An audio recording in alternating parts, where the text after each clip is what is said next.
So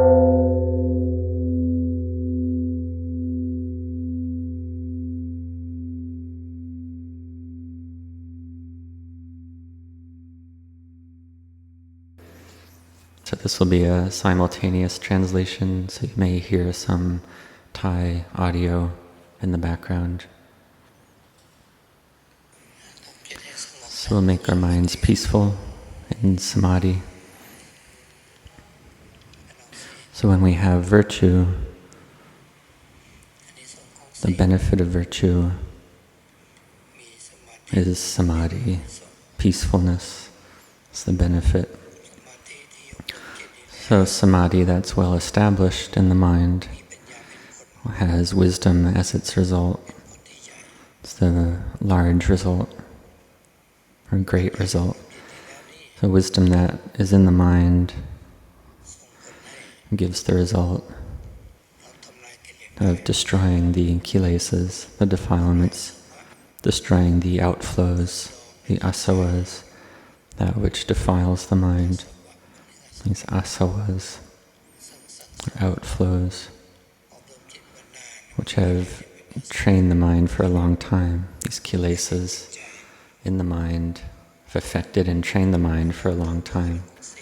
So in the beginning we have virtue, bowing to the shrine and the monks, undertaking the precepts and the ceremony we did. So doing virtue, it's not easy to do. So usually we have virtue. Someone criticizes us, or speaks harshly to us. It can be difficult to do virtue. We want to return the insult. It makes our mind low and sad. So in terms of this, people aren't able to control their moods. They want to harm each other. Sometimes they hit each other or slam the door. Or people take up weapons like guns and shoot each other. So this is not having virtue. It's these moods of like anger, aversion coming up in the mind. And people can yell or slam the door. This is the anger, the dosa arising. And even to the level of killing or hurting the lives of others. So it's the drawback of the chaotic mind. So we need to have patient endurance in the mind to endure with these moods. So we need patient endurance in order to have virtue. And then if someone hits us, or hurts us, we feel like we can't endure that, and people want to kill that person. So we have to think the great bandits in the time of the Buddha. There were 500 bandits. And so we may have heard this story, this great number of bandits, 500. They were going into a village. So this is something that would happen sometimes. So there was one bandit who liked to kill. The villagers ran away to the monastery and wanted the monks to help them. And then the monks, how could they help? Well, they asked the bandits to take the 5 precepts. So even if someone comes to kill you, then you don't return that. You have the precepts.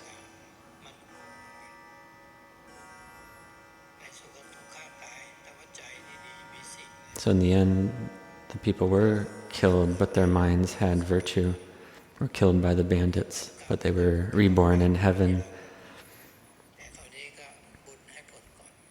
But this merit gave result first.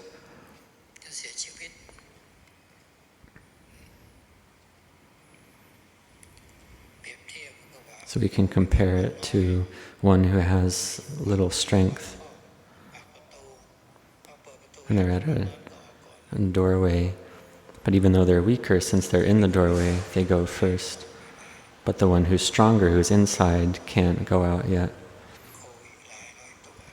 So it's like the bandit who could undertake the precepts and go to heaven based on the merit of the precepts.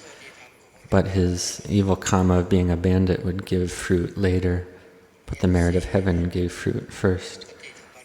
So we see virtue in terms of the normal level. It gives us ease of heart. People come criticize us, then it can be difficult. If they hit us, it's even more difficult. If they come to kill us, then it's even more difficult. So we see in the present, people just speak critical words and people already want to return in anger.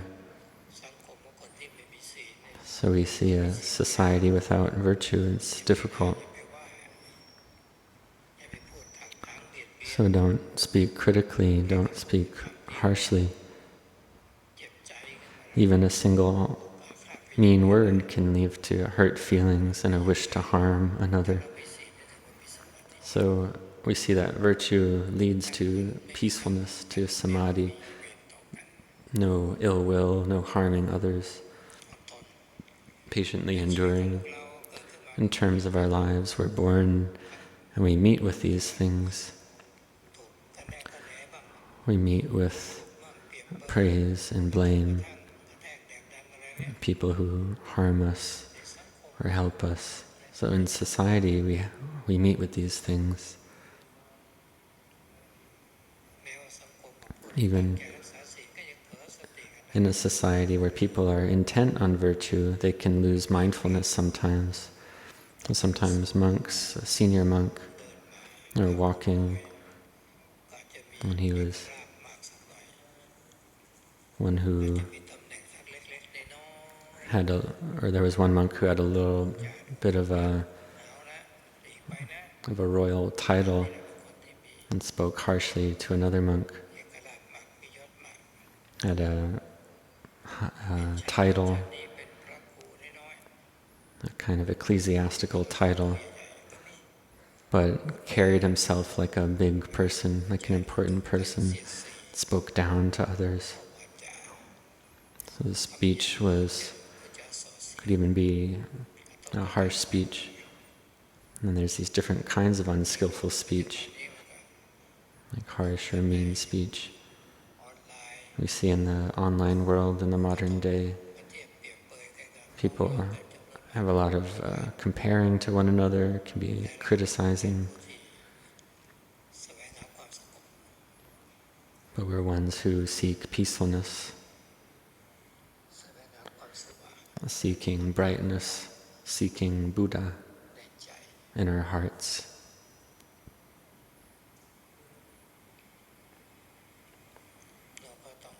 So therefore we need to have effort, to have mindfulness, to patiently endure.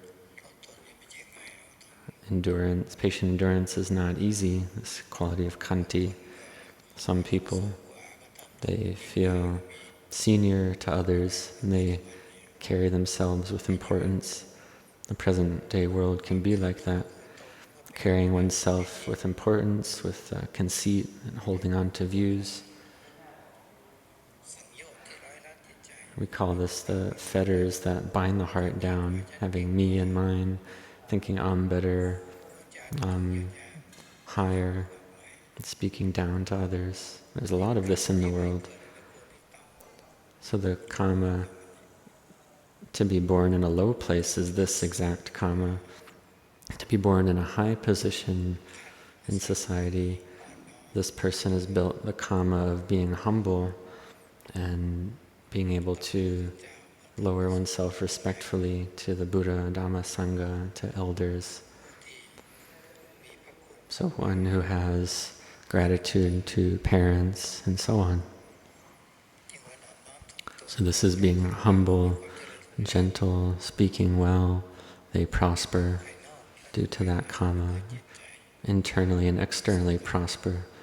In terms of the heart, it's important. So, for ourselves, we train, practice to go against these habits of mind, these unskillful habits, to meet with the true mind, which is letting go. The teachings of the Buddha teach that all is anicca, dukkha, anatta, to let go with wisdom in order to abandon drunkenness, in order for nibbana to arise, in order to cut the root of defilement, of greed, aversion, and delusion, not to be heedful, not to be drunk, not to be intoxicated.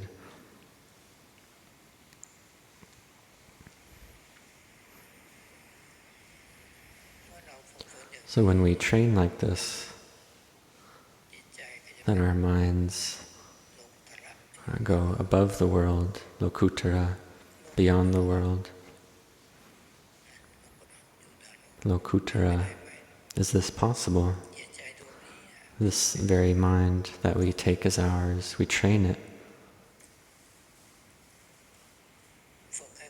We train it to see the Dhamma, to understand the Dhamma. If we don't train, our eye sees a form, we take it as self. Our ear hears sounds all day, all night, we take it all as self, all the time. Smell, taste, bodily touch, we take it all as self. Ever since we're born until we age, sicken, and die, we take it all as self all the way till death. We just don't know. We're lost. So one's lost in the world means to be lost in sense impressions, lost in moods. So we have to be one who's not lost in the world. Have we seen lost people? Like they're drunk, intoxicated. It's too much.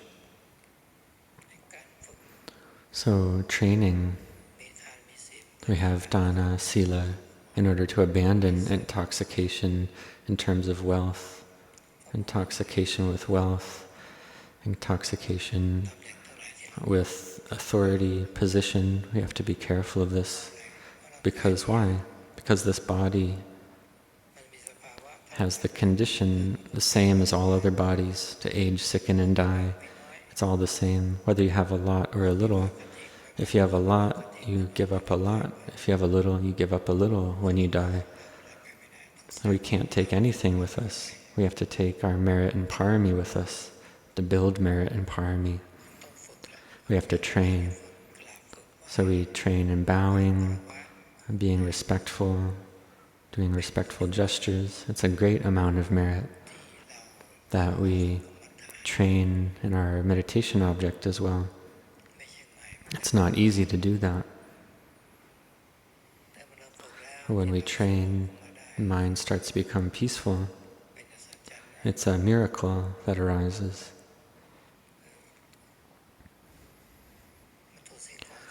We see all the things that we see, all things in nature, they all degrade, they all pass away. We see it with our mind's eye, knowledge and insight arises right here at this point. This is where faith arises firmly in the Buddha Sasana. But in the beginning, we have faith already. We strive and practice, we do it with sincerity. We want to see the Dhamma. We want to be a Sotapanna. So Sotapanna, what that means is to abandon wrong view. To abandon wrong view. It's one who abandons wrong view is the stream enterer, the one who has right view. It's not one who gets anything in terms of the world. It's one who abandons views that are incorrect. That's a Sotapanna. It's a prasotapanna, meaning a exalted or noble stream enterer. So we have to establish ourselves in virtue well, to be exalted in terms of virtue, and for our minds to be born into the human world. So moods come in, sense impressions come in, and the mind falls from the state of being a human. The mind becomes low. The mind wants to fight, wants to argue, wants to fight back. The mind's not peaceful or happy. That's the mind that's fallen from the state of a human. greed, aversion, delusion have arisen. So be careful with this. So we come to study and sila and samadhi, wisdom. So we study these three aspects.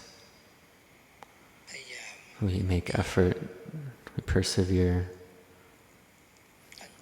set our hearts on it.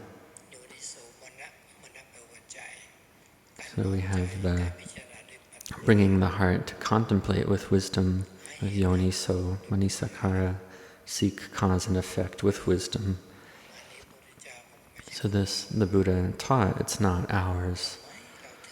Why do we take it as ours? We contemplate, we listen, we see, oh, it's not self, we think it's not self. But when we sit like this, all the monks and laity, we don't want death. So if we don't have the breath, can our body survive? If there's no air, we would all die. All the monks, all the laity would all die. So we see that the body's able to be here because of the breath, because of oxygen. So the oxygen comes in, goes into the bloodstream, nourishes the blood cells, and then it comes out as the out-breath. So it's able, no matter who one is in the world, no matter what position, we're all the same in this way. We need oxygen. So that which is of value is this very breath of ours. If our breath ends, then everything we have in the world degrades and passes away. Whatever we have is no value anymore. So we have good fortune that the humans these days don't have to buy oxygen. But later, if the humans develop a lot, the world develops a lot, the world's chaotic, there's not much oxygen, and people might have to carry oxygen tanks around with them everywhere they go. So do you see? If you don't have water, no food for many days, you can still live. If you don't have water for many days, then you can't live. But even for the breath, just a little bit of time. So contemplate like this and ask, well, why do I take it as a self?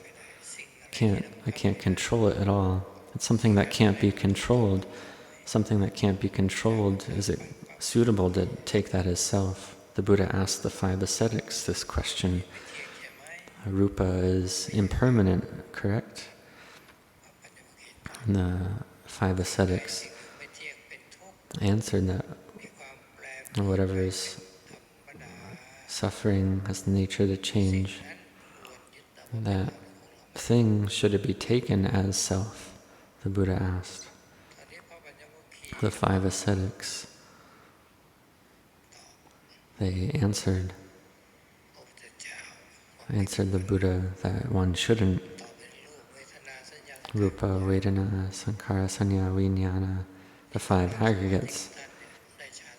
So these 5 ascetics, they had great samadhi already, deep jhana, but they listened to the Dhamma of the Buddha. They weren't in jhana at that time. They were contemplating with yoniso, manisakara.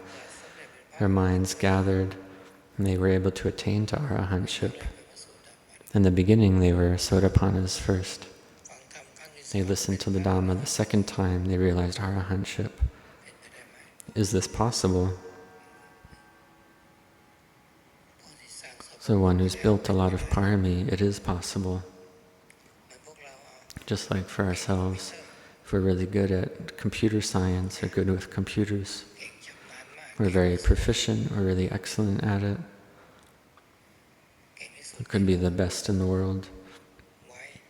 We're very quick, very skilled, but we don't use it for a long time, don't use computers for a while. But then later we use it again. In no long time, we're able to use it, we're good at it. We have this knowledge and excellence to the same degree as before. So this is past training. Or it's like we're good at driving cars, and we haven't driven for a long time, like 20 years, and we take a break from driving, we come back to it in a long time, we're good at it. So the 5 ascetics were just like this. They had done a lot already. So this building of parami is a great merit, a merit that's built in the past, built up from the past. This training and practicing of the mind with effort, patient endurance, having sila as the foundation, having dana support us, having samadhi arise in the mind, and wisdom to destroy ignorance, to destroy intoxication. So may you all set your hearts on this. May you grow in blessings.